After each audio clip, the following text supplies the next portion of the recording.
chaos in the skies. Brutal weather conditions causing aviation disasters. It looked like a bomb went off. A violent hailstorm shatters cockpit windshields and destroys a jet's engines. It looked like it'd been beat with a hammer. A powerful downdraft slams a 160-ton jet into rush hour traffic. And a plane was coming over just like that, and I knew this can't be real. And a vicious tailwind tosses an Airbus down a rain-slicked runway. You could feel yourself almost leaving the seat of the airplane. Ferocious storms can mean catastrophe in the skies. I thought, Lord, I've never seen anything like this. I didn't see how we weren't knocked right out of the sky. Eyewitnesses and survivors tell their gripping stories. Dramatic animations put you up close and inside troubled planes as they battle the elements.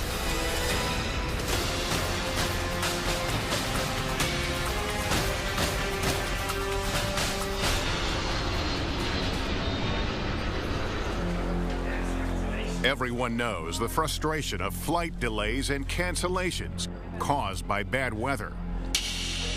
But no one wants to be on the other side of the weather equation. Onboard planes doomed to crash because of the elements. Mother Nature has a lot of fury, and she tries to warn us by giving us cues. In some cases, it's a rain shaft. Some cases, it's lightning. But Mother Nature is telling us, you don't want to mess with me, because 9 times out of 10, I'm going to win. Spring weather in the southeast can change in a heartbeat.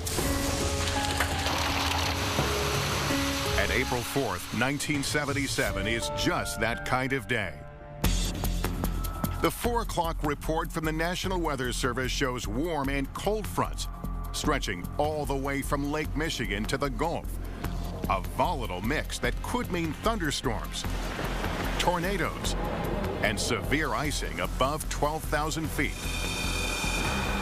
At Huntsville, Alabama's Madison County Airport, Southern Airways Flight 242 takes off 4 minutes late at 3:54 p.m. with 85 people on board. It was a bad day.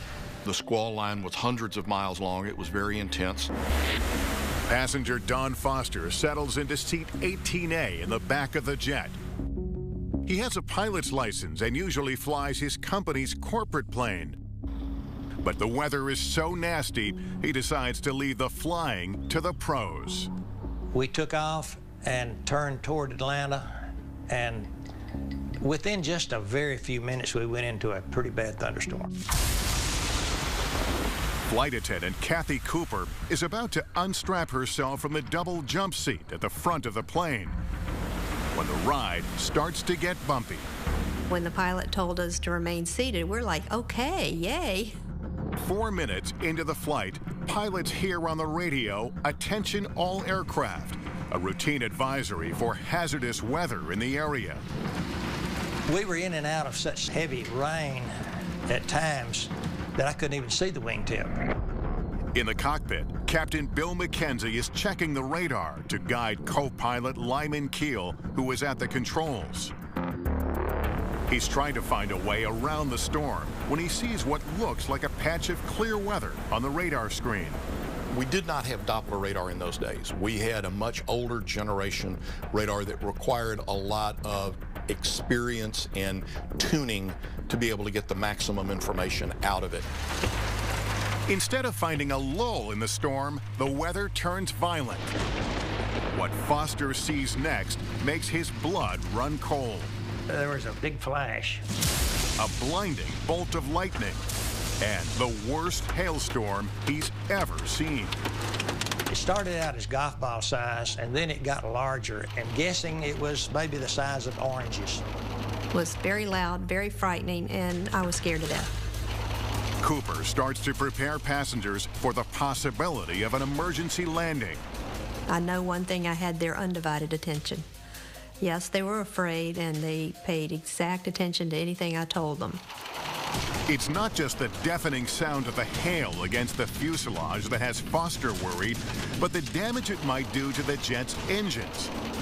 He has a dead-on view just outside his window. There's a cone, aluminum cone in the center of the engine. It looked like it'd been beat with a hammer. And at that point, I knew we were in really serious trouble. 15 minutes into the flight, all hell has broken loose in the cockpit. The hail isn't just damaging the engines, it's cracking the windscreen, making it difficult to see. Hail can do a tremendous amount of damage to the airplane in just seconds. The one thing as a pilot you cannot do is panic. So you have to come up with a plan of action and execute that plan. Then another terrifying sound. The left engine started to make almost a backfire sound, and then it quit, just died. 30 to 40 seconds after that, I heard the right engine make a backfire sound, and then it sounded like it quit. So we had no engines left at that point. You say you lost an engine and busted windshield? Yes, sir. Well, we lost both engines. 3 miles up in the sky, Captain McKenzie is frantically trying to restart the engines. Without power, Southern Airways Flight 242 has become a glider, losing altitude at a rate of 56 feet a second. With all systems down, Captain McKenzie switches to auxiliary power. With co-pilot Keel hand-flying the jet, it all comes down to stick and rudder skills. They go to hand flying. That is, they actually physically, tactily fly the airplane. After losing radio contact for 2 minutes, First Officer Keel asks Atlanta's air traffic control to find an airport for an emergency landing. The closest runway is 30 miles away at Dobbins Air Force Base. But can they make it with no engines? I'm surprised I wasn't screaming. It was kind of a mind-boggling time. I can't explain how bad it was. After 2 nightmarish minutes, the hail finally relents. Flight Attendant Cooper opens the cockpit door to tell pilots the cabin is prepared for landing. But nothing can prepare her for the look she sees in First Officer Keel's eyes when he turns to look at her. I didn't know the co-pilot that well, but he seemed to be extremely competent and very level-headed, and he screamed. He was obviously terrified. I could not see through the windows when I went into the cockpit. They were so cracked. I didn't see how we weren't knocked right out of the sky. I really didn't. When they break through the clouds below 3,000 feet, Don Foster sees there's no place to land. And for the first time, he's given up all hope. And I saw where we were in the countryside, the rolling hills, the woods. I really thought, I'm going to die. We're not going to survive this one.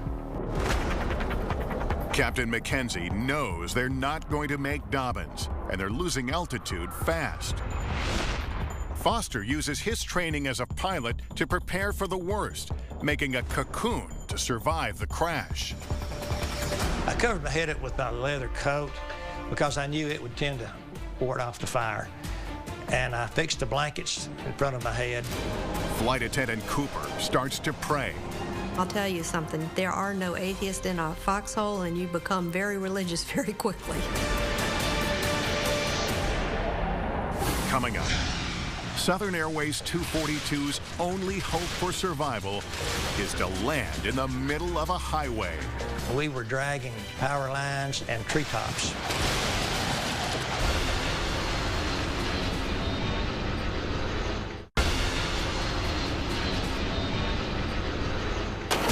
Southern Airways Flight 242 is caught in a horrendous hailstorm. Baseball-sized chunks of ice batter both of the DC-9's engines, causing them to flame out. I knew we were in serious trouble when we lost both engines. Passenger Don Foster is looking out the window, and all he can think is, they're not going to make it. One of the thoughts that went through my head at the time is I was an only child, and my mother lived alone, and I kind of took care of her, and what's going to happen to my mother? Flight attendant Kathy Cooper is praying for her life. It was very, very terrifying. I still don't like the sound of hail. After 7 horrifying minutes, the pilots are out of options. First Officer Keel can barely keep the crippled jet airborne.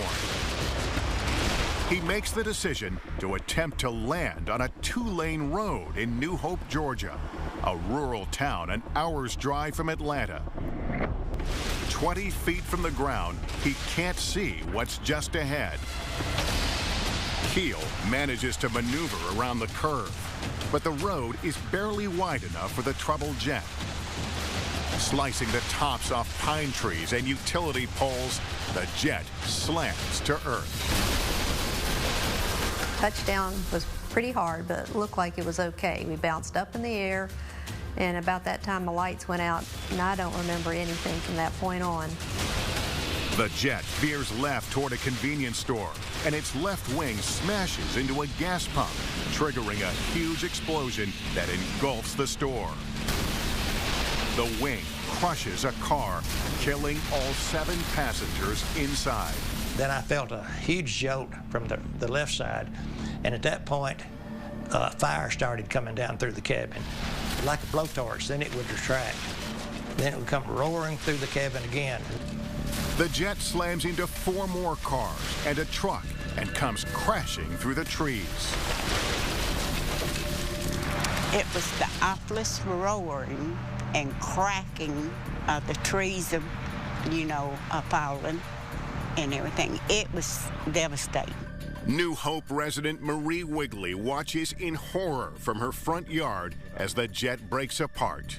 The tail section landed right in there, and then the middle part of the plane right here past the cedar tree, and then the cockpit landed in that yard.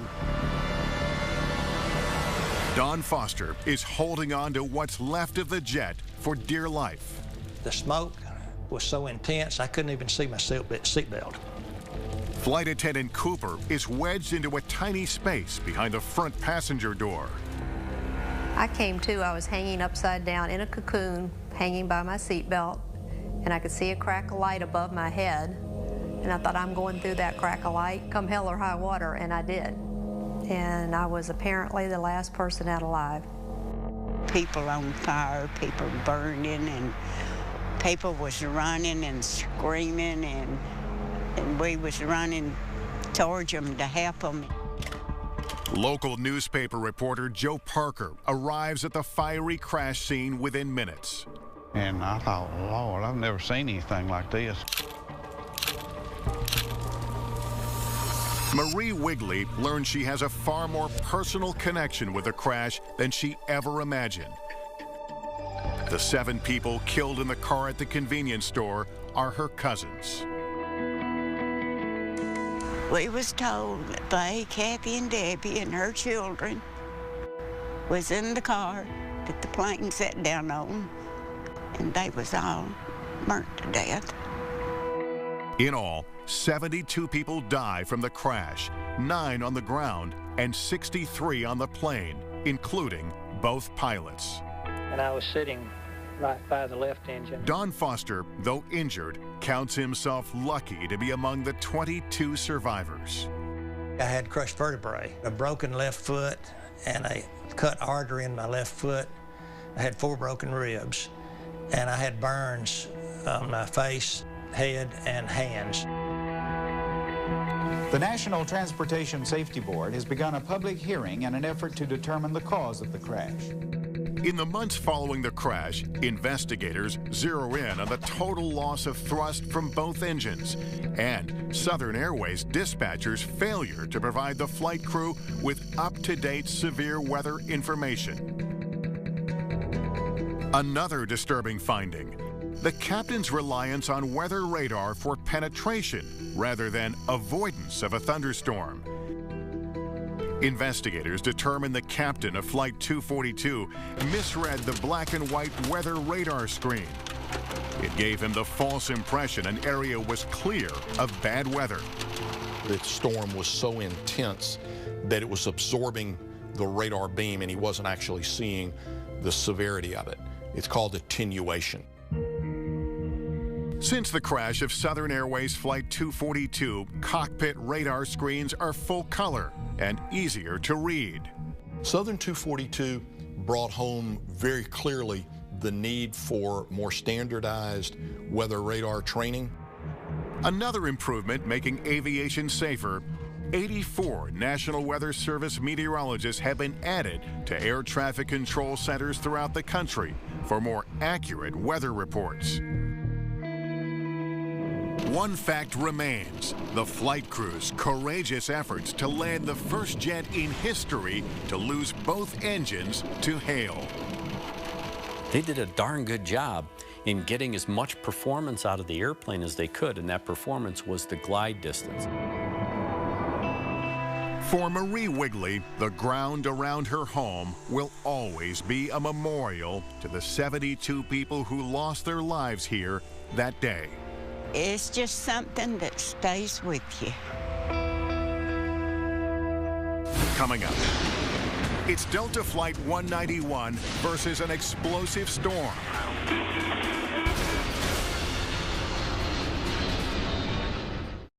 Texas weather can be tricky and temperamental. At the south end of DFW, Dallas-Fort Worth's sprawling airport, it's a sunny summer day. It was a hot day, that's normal for us, and perfectly clear skies. But at the north end of the airport, it's a completely different story. An ominous thunderstorm above runway 17 left is about to wreak havoc on Delta Airlines Flight 191 on its final approach. And I looked to my right, and a plane was coming over just like that, but at ground level, and I knew this can't be real. August 2nd, 1985. Texas native Christopher Meyer is one of 163 people aboard a Lockheed L-1011 en route from Fort Lauderdale to Dallas. When I got to the check-in for the flight, they told me that I was sitting in non-smoking. I said, back then you could smoke on planes yet. I said, no, that won't do. Can you put me back towards the back of the plane somewhere? Meyer is happy he moved to seat 41J in the back of the plane. So far, the flight has been routine. Stewardess come back and talk to you, served you lunch, so just like always. In the cockpit, Captain Ed Connors, Second Officer Nick Nassick, and First Officer Rudolph Price, who was at the controls as the plane is about to land. Pilot said to us, flight attendants, take your seat. We'll be on the ground in 15 minutes. On final descent, as the plane is coming down to 5,000 feet, air traffic control transmits a message about a little rain shower just north of DFW. First Officer Price says, we're going to get our airplane washed. I saw a storm brewing. I said, hope we don't fly into that.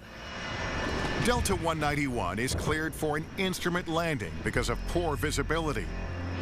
A minute later, the cockpit voice recorder picks up 4 words that passengers never hear but feel. Stuff is moving in. As we flew in towards the airport and we got into the storm and the plane started rocking, I mean, you can hear a pin drop. It got so quiet. I never heard a plane that quiet, that fast. I said, you buckle your seatbelt tight as you can because I think it might be a rough landing. 2 minutes later, First Officer Price spots trouble ahead. He says, lightning coming out of that one. The captain asks, where? Price answers, right ahead of us. That means that there is a fully developed thunderstorm there, and it needs to be dealt with very, very, very carefully. They're dangerous because you have this big airflow that is happening. I looked out the window, and it was dark. I mean, just like night, and it was only 6 o'clock. Less than a minute before landing and just 800 feet from the ground, powerful winds hit Flight 191. In just 14 seconds, the jet accelerates with First Officer Price for wind shear. That means the wind is about to change direction. He warns First Officer Price to watch his airspeed. Suddenly, the jet is blasted by a very strong downdraft and tailwind and goes from flying too fast to too slow. Connors tells Price to push the throttle forward. Push it up. Push it way up. Way up, way up, way up.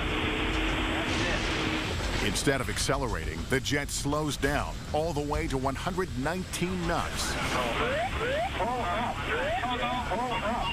Connors knows they're in a battle with the weather. Price goes full throttle, desperately trying to get the jet to climb. But the wind is too strong. Coming up, deadly winds hammer Delta Flight 191 into the ground. What I asked God to do that day was, God, don't let me die.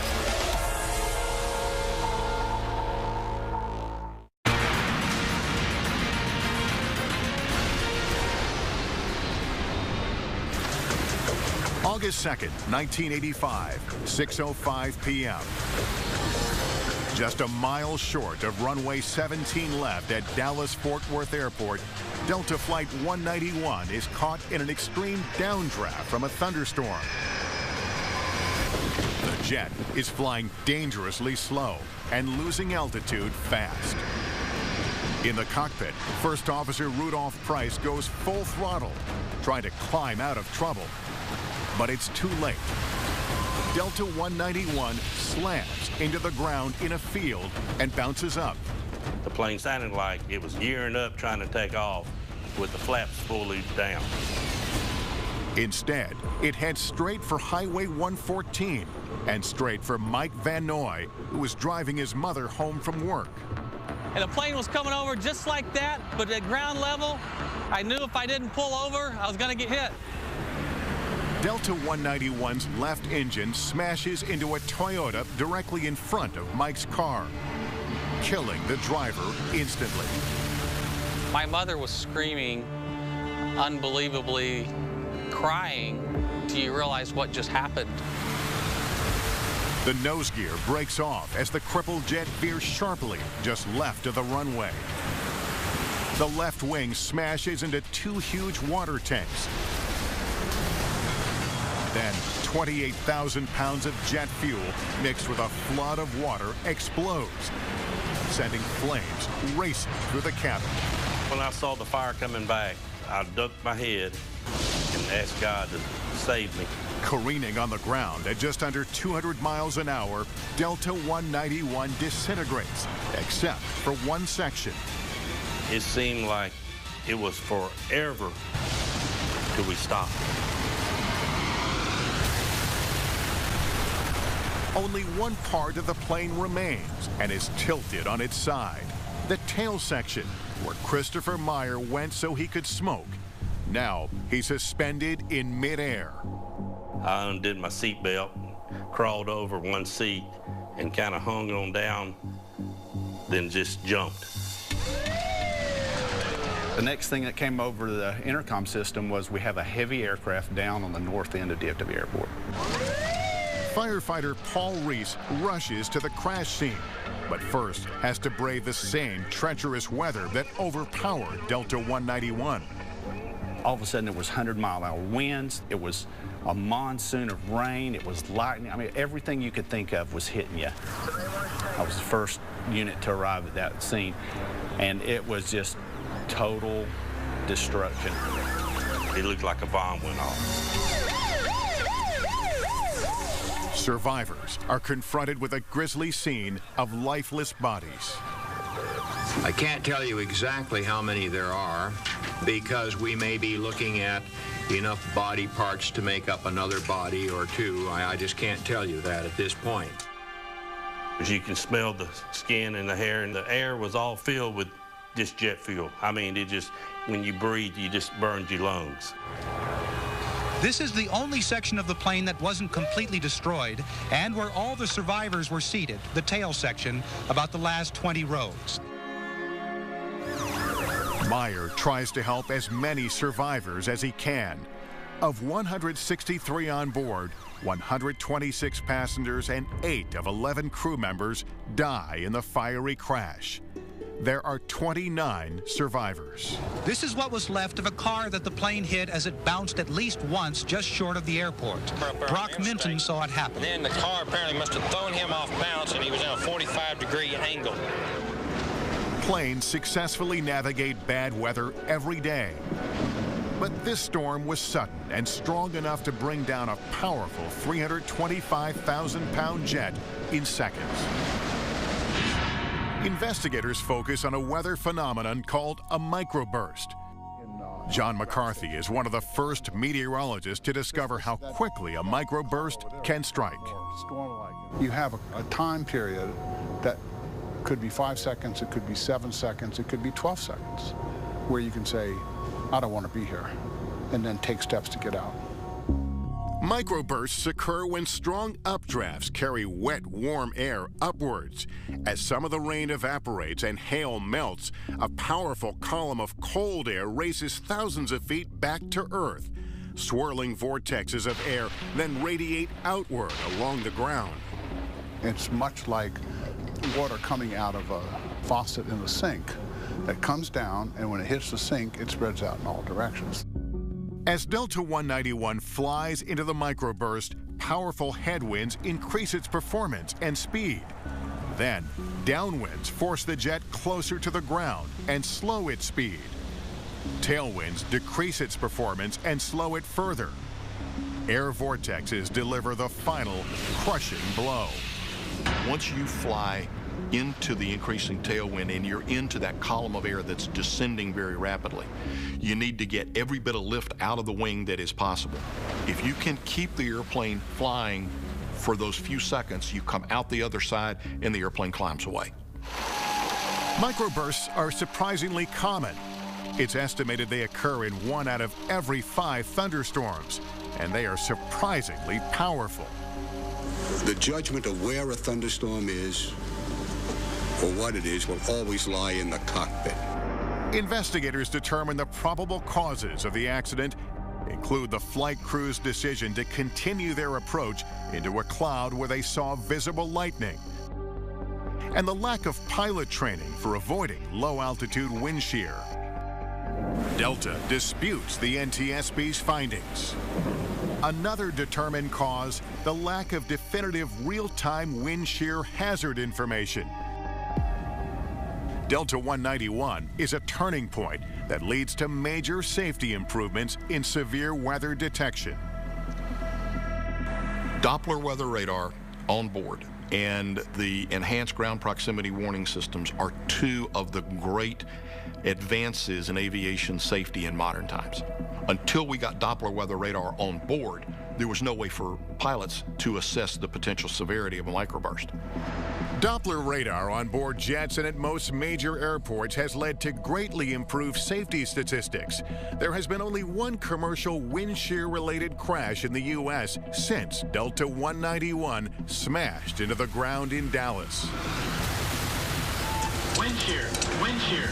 And today, it's mandatory training for all pilots to, quote, fly Delta 191 on simulators, which teach them how to escape a weather disaster.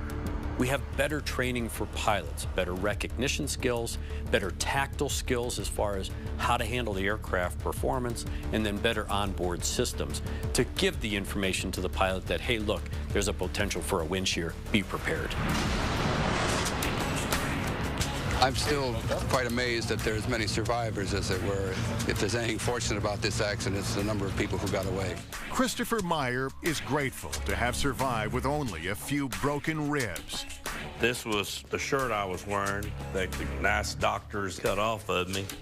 But the emotional pain Meyer feels is profound. You still think, well, how come we made it and somebody else that didn't make it? Because the guy sitting next to me and the guy next to him, they didn't make it. Coming up, in the throes of a deadly storm, a jet hurtles off the end of a runway and a raging fire breaks out. I saw this massive explosion.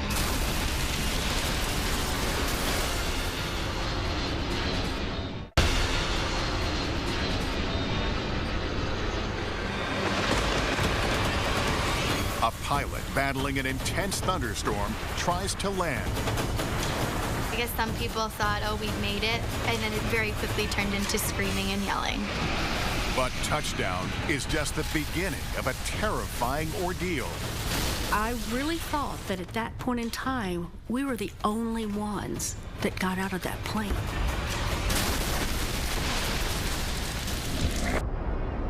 August 2nd, 2005, Air France Flight 358, an Airbus A340, is cruising over the Atlantic on an 8-hour flight from Paris to Toronto. 297 passengers and 12 crew are on board the sold-out flight.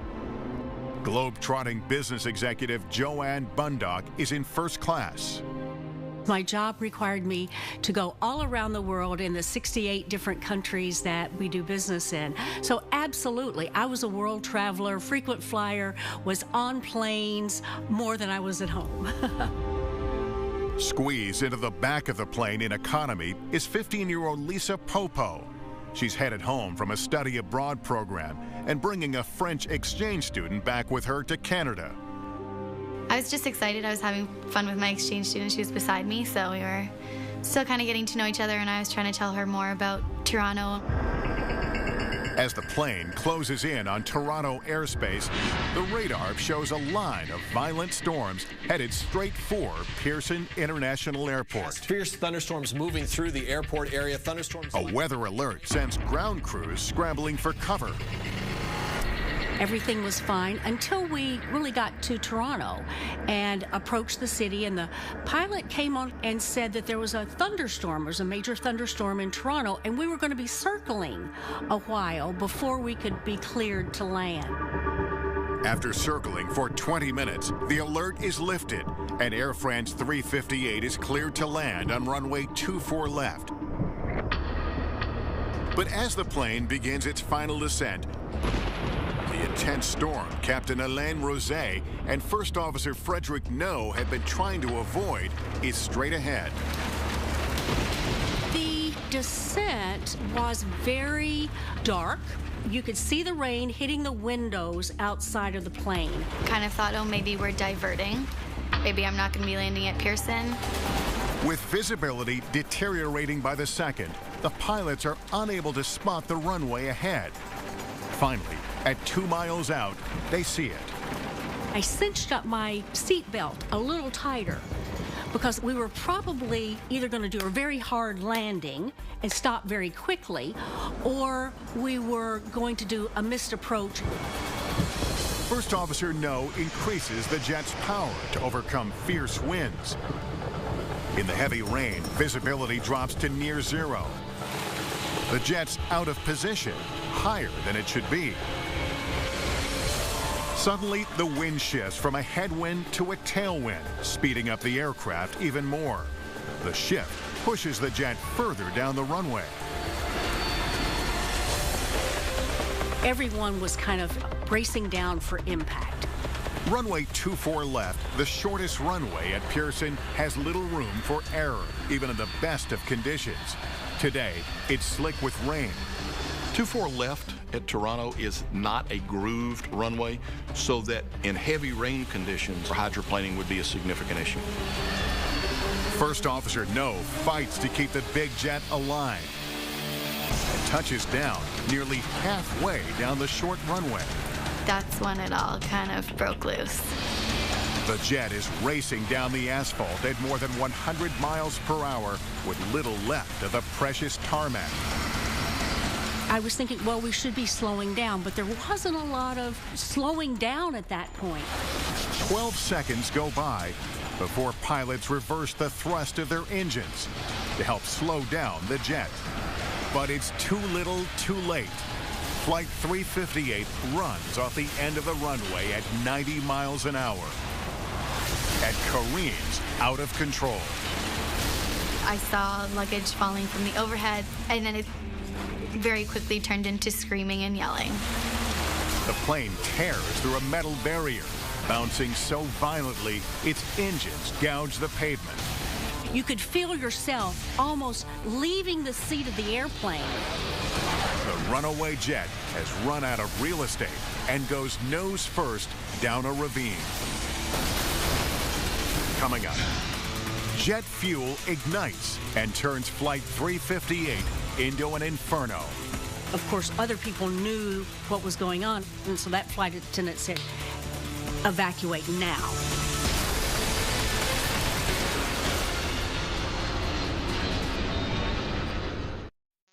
Storm and has landed halfway down the shortest runway at Toronto's Pearson International Airport.